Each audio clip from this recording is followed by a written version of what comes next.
Excellente matinée, il est 8h. Et votre matinale info continue jusqu'à 9h avec Nico Saliagas. Et les jeunes sont toujours sur la balle.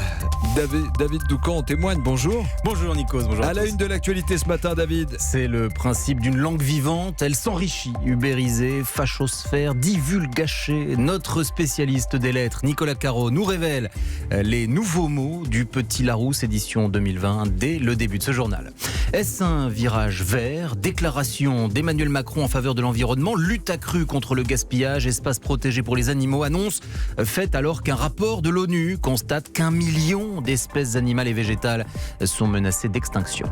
Et puis le suspense est insoutenable. Comment va s'appeler le fils de Meghan et Harry? Le prénom ne sera annoncé que demain. En attendant, les fans de la couronne sont à cran. Nous serons avec notre envoyé spécial à Windsor dans un instant. 8h12, Didier François qui nous dira pourquoi les Américains mettent aujourd'hui la pression sur l'Iran.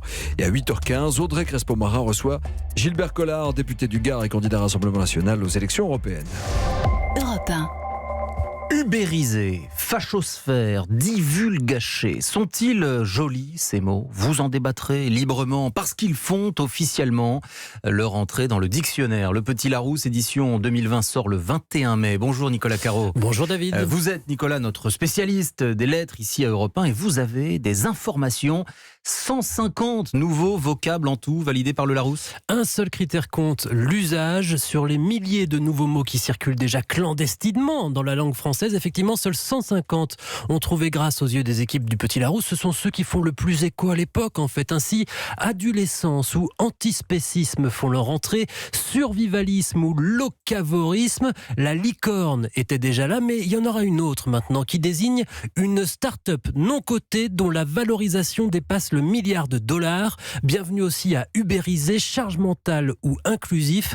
Pour un mot, l'entrée dans le dictionnaire, c'est une consécration, c'est même lui donner une existence légale selon Bernard Pivot. C'est des papiers officiels. Un mot qui n'est pas dans les dictionnaires, c'est un mot au fond qui n'a pas de statut social, qui n'a pas de papier. C'est un sans-papier.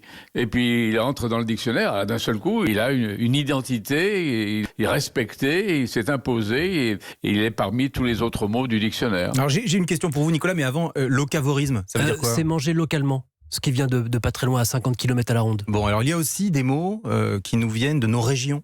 Oui, il y a bénaise, un mot de l'ouest de la France, définition qui éprouve une sensation de bien-être, surtout après avoir bien mangé et bien bu, bénaise, ou divulgaché, en provenance du Québec, révéler un élément clé de l'intrigue d'une œuvre de fiction, un synonyme de spoiler en bon français. Nicolas Caro pour Europe 1, merci à vous Nicolas. Vous connaissez, Nikos, les crypto-monnaies? Évidemment. Ça fait aussi son entrée dans le Petit Larousse, ces monnaies virtuelles. Crypto qui veut dire caché. Voilà. Certains ont perdu beaucoup d'argent avec ça. Oui, c'est pas mon cas parce que je ne joue pas. Moi non plus.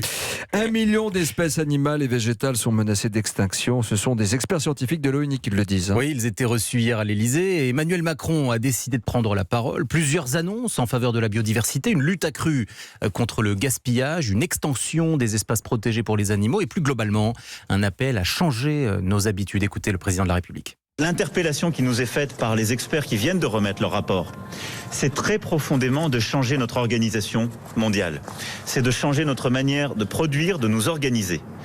Et le réchauffement climatique, comme la biodiversité, impose de revoir en profondeur des modèles auxquels nous étions habitués, et donc de revoir en profondeur, en tant que citoyen, en tant qu'entreprise, en tant que gouvernement, beaucoup des habitudes que nous avions prises. Le chef de l'État, qui fête par ailleurs aujourd'hui les 2 ans de son élection, a aussi affirmé hier que le projet controversé d'extraction d'or en Guyane n'est en l'état pas compatible avec des ambitions écologiques. C'est le projet de la montagne d'or. La campagne des élections européennes bat désormais son plein. Oui, hier soir, le Premier ministre Édouard Philippe tenait meeting à Caen avec la candidate En Marche Nathalie Loiseau. Et ce soir, la politique, c'est sur Europe 1, 20h45, avec notre partenaire CNews. La suite de notre premier débat avec des têtes de liste et des chefs de parti qui ne sont peut-être pas sur le devant de la scène des sondages, mais qui ont des choses à dire. Levé de rideau, Adrien Beck. Ce sera sa première élection depuis son départ fracassant du Front National, Florian Philippot. Pour lui, point de salut, sans quitter purement et simplement l'Union européenne, concurrencé sur cet étroit créneau par François Asselineau, Monsieur Frexit, candidat à la présidentielle de 2017, tout comme d'ailleurs Nathalie Arthaud. La tête de liste Lutte ouvrière arrive avec un programme européen proche de son programme présidentiel, renverser le capitalisme.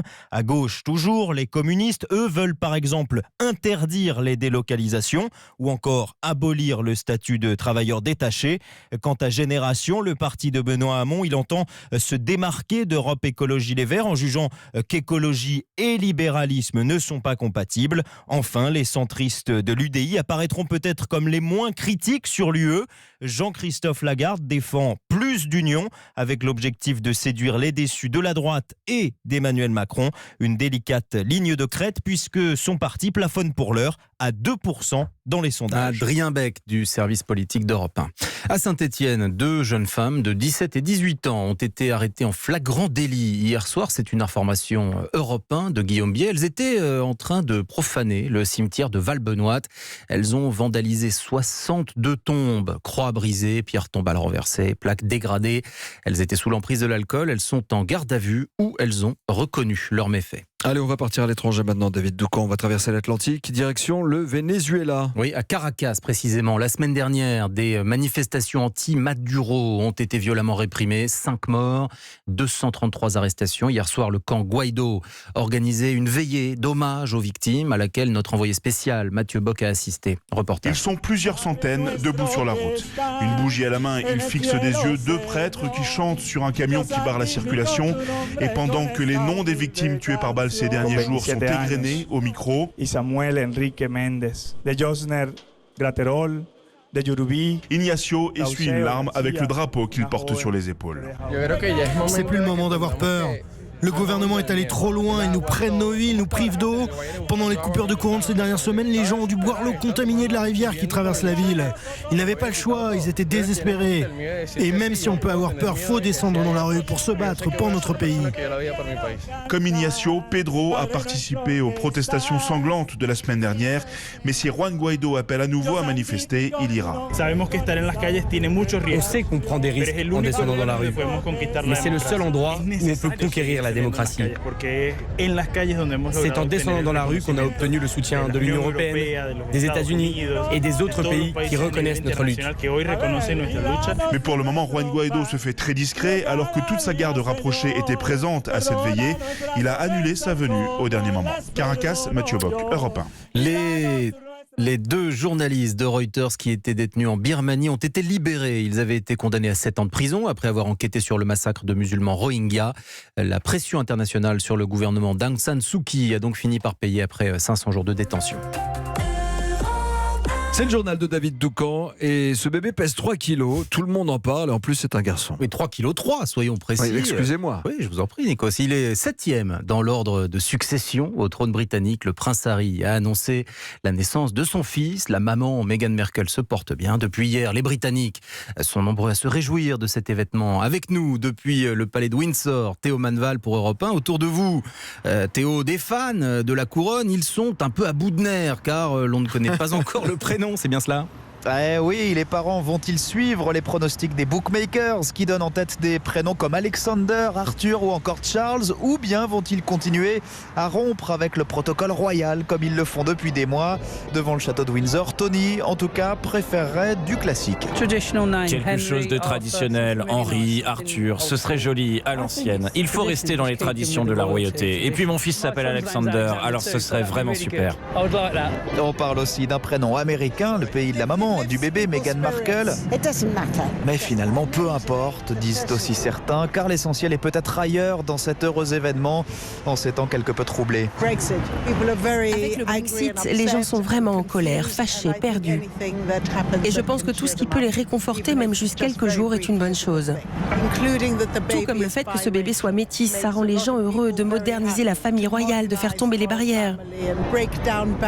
Et oui, outre le prénom, c'est aussi la photo, le visage de ce bébé que de nombreux Britanniques attendent désormais avec impatience. Certains dorment ici devant le palais depuis une semaine, rien que pour ça. Théo Manval au Royaume-Uni pour Europe 1. Merci à vous Théo. Le prince Harry, Nikos, a précisé que le prénom du bébé serait dévoilé d'ici demain. Les paris vont bon train énormément sur Twitter. Alors on ne parle pas que du Brexit, on parle aussi de foot en Angleterre. Oui, à Liverpool qui reçoit Barcelone pour le match retour de demi-finale de la Ligue des Champions. Les Catalans ont gagné 3-0 à l'aller, en grande partie grâce au capitaine Lionel Messi qui réalise une saison exceptionnelle. Henri de la Guérie. Auteur d'un doublé en 8e, en quart et en demi-finale, Messi n'a jamais été aussi déterminant que cette saison. Au match aller contre Liverpool mercredi dernier, devant près de 100 000 personnes au Camp Nou, l'Argentin a écrit un peu plus sa légende en marquant d'un somptueux coup franc le 600e but de sa carrière. À bientôt 32 ans, le capitaine du Barça réalise sa meilleure saison. Vainqueur de son 10e championnat d'Espagne, Messi a maintenant un objectif prioritaire, remporter une 5e Ligue des Champions, comme le souligne son coéquipier Clément Langlais. C'est un compétiteur hors pair qui bosse beaucoup au quotidien, c'est quelqu'un qui est très humble. On est 11 sur le terrain, mais ça aide énormément d'avoir Léo, forcément. Il a le talent que certains n'ont pas, et en plus de ça, voilà, quand il a cette envie et cette détermination, il est quasiment inarrêtable. Et dans le duel à distance qu'il oppose depuis plus de 10 ans à Cristiano Ronaldo, Messi pourrait prendre l'avantage. Si sa fabuleuse saison est couronnée par une victoire en Ligue des Champions, il empochera certainement le 6e ballon d'or de sa carrière. Barcelone, Henri de la Guérie, Europe. Et oui, c'est Henri de la Guérie, je voulais le dire à sa place. Il avait signé évidemment son reportage. L'autre demi-finale, retour de la Ligue des Champions, opposera l'Ajax d'Amsterdam à Tottenham demain. À l'aller, les Hollandais menaient 1-0.